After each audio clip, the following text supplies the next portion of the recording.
Welcome. Madam President, Mr. President, it's great to see you both again.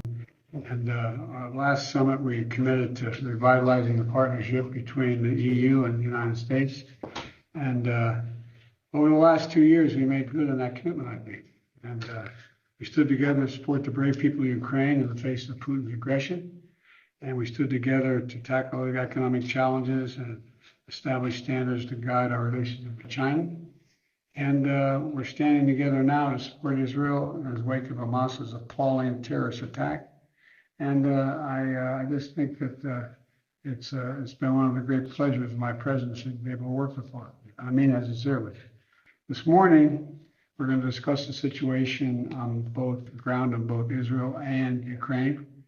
And we look forward to discussing how we're going to continue to seize the full potential of our partnership, including working together to drive the clean energy transition, to address unfairly traded steel and aluminum imports, to advance progress on critical mineral negotiations that's undergoing, and to manage a problem that also has a lot of promise as much as risk, artificial intelligence. And so I want to thank you both for being here and for your unwavering commitment to our partnership. And President Michel, I'll turn it over to you. Thank you, dear President.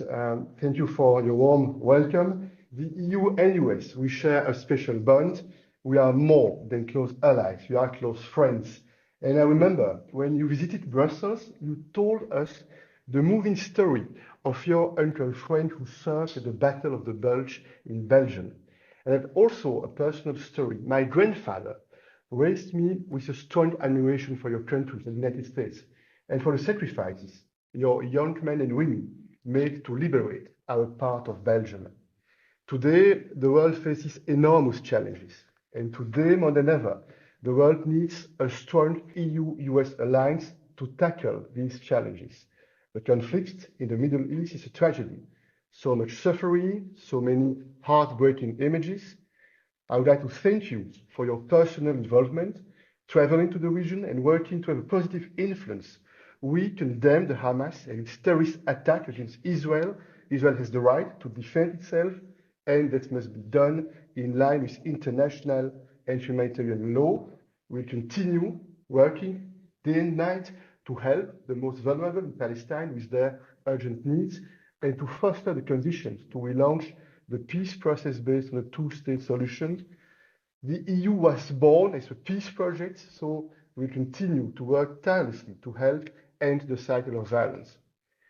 On European soil, Russia continues to rain missiles down on the people of Ukraine and will stay focused on our strong support for the Ukrainian people, and we are grateful for America's support for Ukraine. The EU, with our member states, we have provided over 82 billion euros of support, and the strong backing will continue for as long as it takes.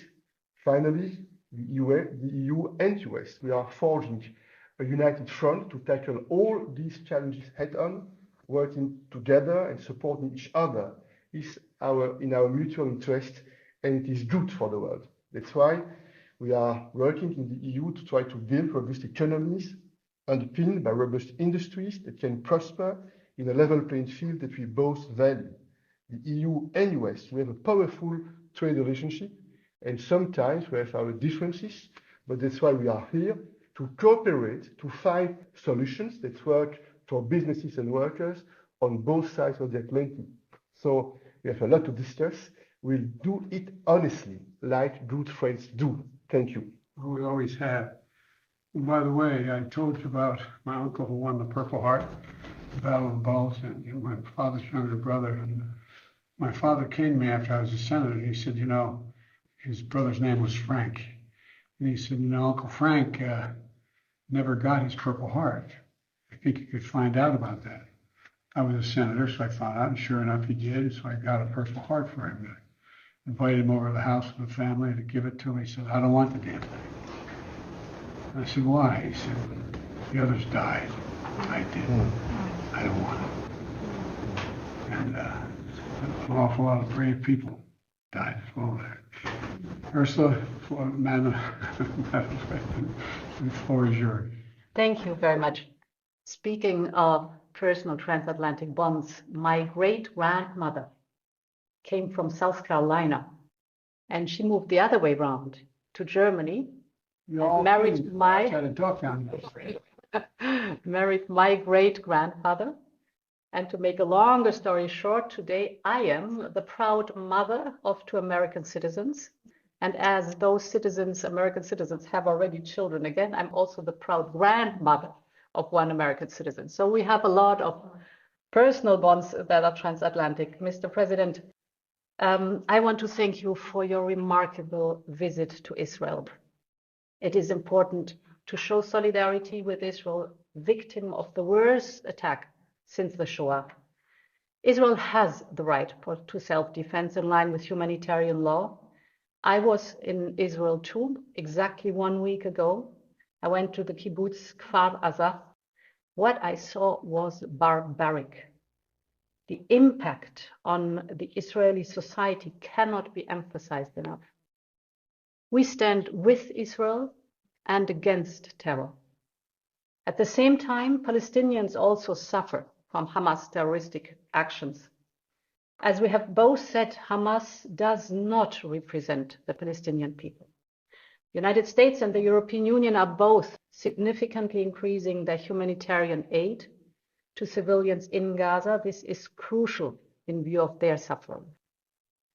And we must also work actively to prevent regional escalation. I'm particularly concerned about Iran and its proxies. We have all seen the incidents involving missiles and drones from Yemen, potentially targeting Israel. No one should take advantage of this situation. And let me also stress, the events in the Middle East will not distract us from our rock-solid support to Ukraine. We have already provided assistance worth almost $90 billion to Ukraine.